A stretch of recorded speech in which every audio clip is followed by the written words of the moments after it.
lots of steel with all of the great jobs coming back to the United States based off President Trump's activities with the tariffs. And again, he is doing it right. The new hires will have good job pay and benefits, including 401k matching. The new hires will have good pay. Let me say that again, good pay, matching, and 401k.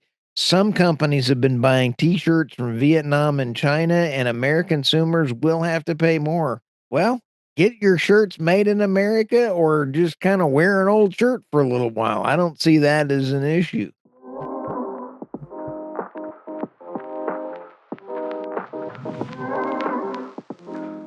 Hello, everybody. Welcome to the Energy News Beat podcast. My name's Stuart Turley, President and CEO of the Sandstone Group. This is the daily stand-up for April 9th. Buckle up. We got us a show.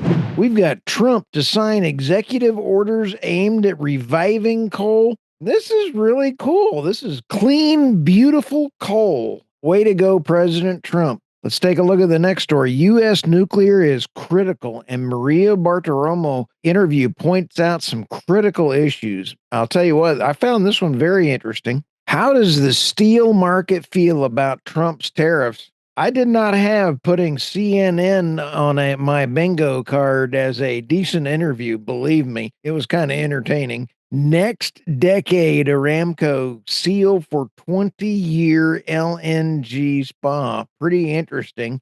We have uncertainty stalls U.S. electric vehicle manufacturing boom. We also have oil price slump. Tariffs hit Oilfield Services Center. And I tell you what, I just want to say as I get into these stories, there's a lot going on right now in the news cycle, and the news is focusing on the tariffs. And I believe we are going to be in a much better place. And I think that as I'm looking at data from around the world, there is one critical piece. This is a right sizing of reciprocal tariffs. Do not worry. But let's get to the Trump story first. President Trump to sign executive orders filmed at reviving coal. As he's going through this is at 3 p.m. on the White House, which is according to Trump wrote in a Truth Social post, after years of being held captive by environmental extremist lunatics, radicals, thugs, and other countries in popular China to gain tremendous economic advantage over us by opening up hundreds of coal-fired power plants. I'm authorizing my administration to immediately beginning producing beautiful, clean coal. Well done, President Trump. During your announcement, I got to hand it to you. You not only had all of the coal men standing behind you, you also introduced Chris Wright, Doug Burgum, and Lee Zeldin. You got a trio of classy men that can get out there and get this job done, because clean coal will help stabilize the grid, and we need that very badly. And so, again, well done. Congratulations and great job. Let's go to the next story here. U.S. nuclear is critical, and Maria Bartiromo interviews points out some critical issues. Lee Robinson is the founding member of General Matter, and he stopped by the Fox newscast. I found this very interesting. The bullet points were the U.S. currently lacks domestic supply chain for its enriched uranium, leading to dependence on foreign suppliers.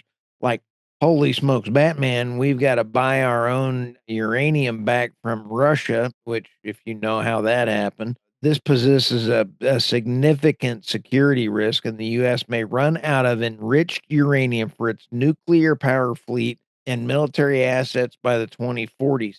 Holy smokes, Batman, we have approximately 95 reactors, and there is even a bigger kind of reactor that we're going to need. All of the new reactors coming online are going to be the next gen, and they're going to need a very high end fuel in order to be done. China is rapidly expanding its enrichment capabilities, posing a competitive threat to the United States we must take. And wholeheartedly, I firmly believe that this is a great thing.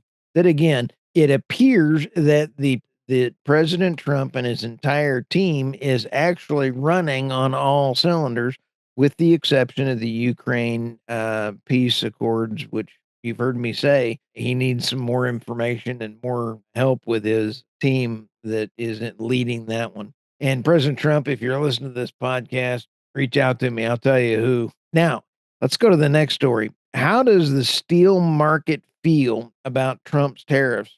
Like I said, I did not have having a good interview on CNN on my bingo card. Key points in this. We had Drew Greenblatt. He's the CEO of Martin Steel. And Drew made these points. People are anxious about the stock market, and Drew's goal is to sell millions more dollars, which means hiring lots of people.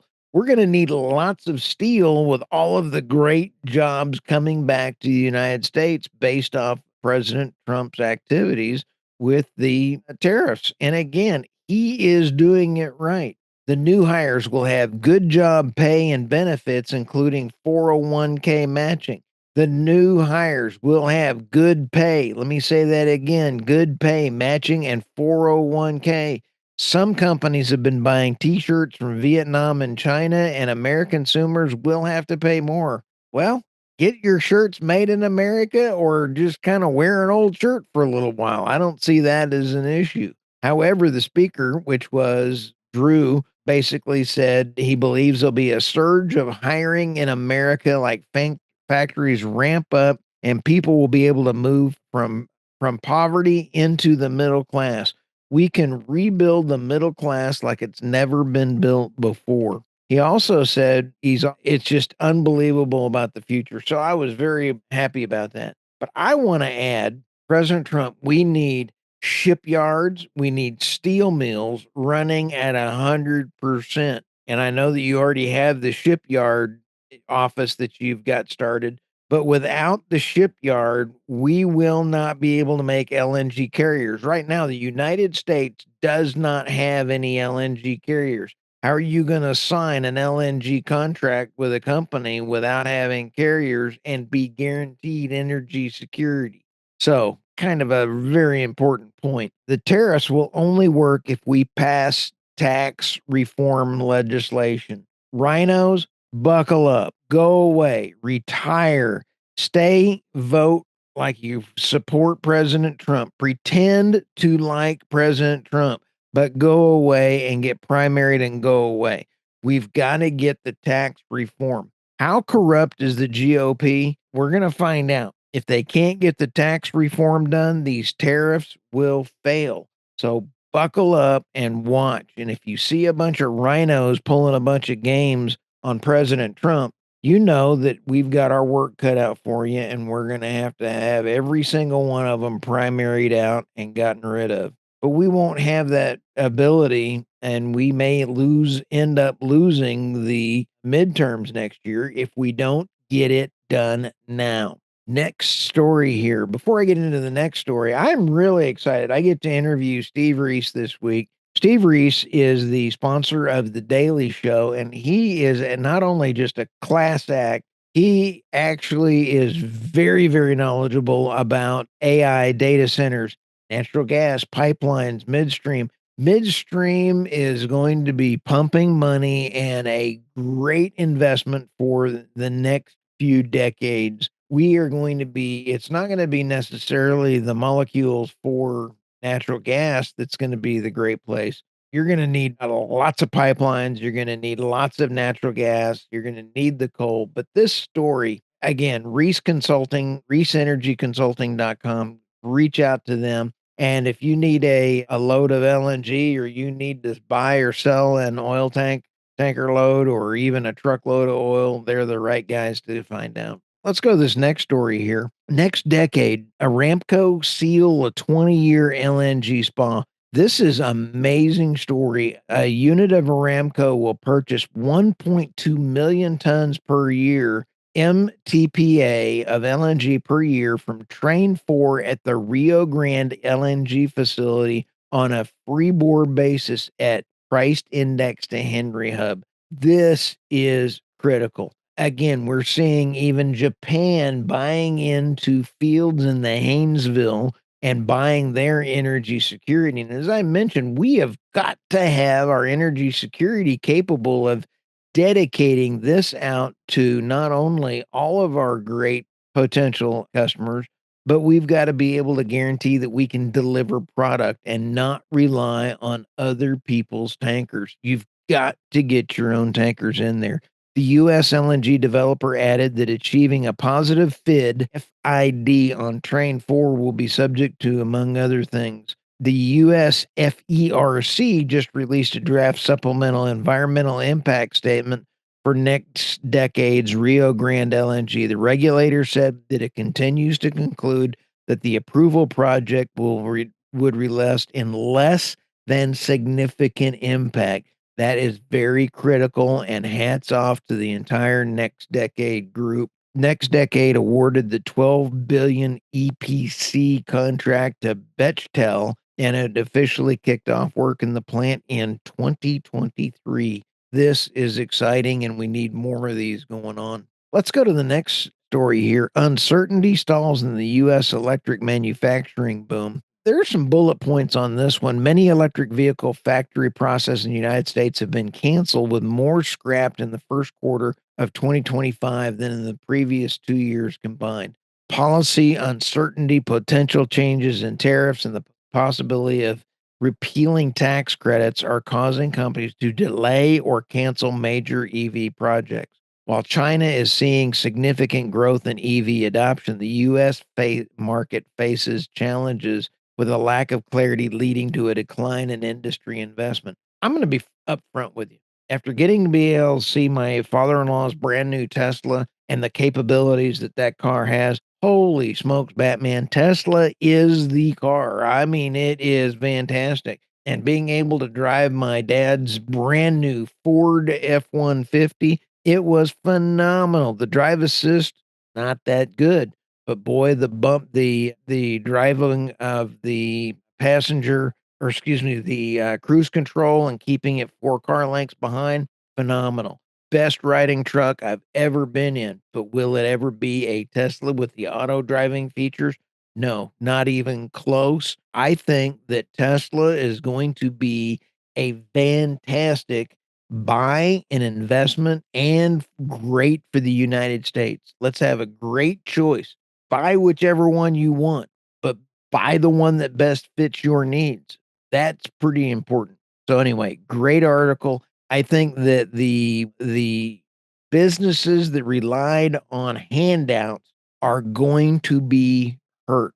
The businesses like Tesla that are building their business are going to be fantastic investments as well too.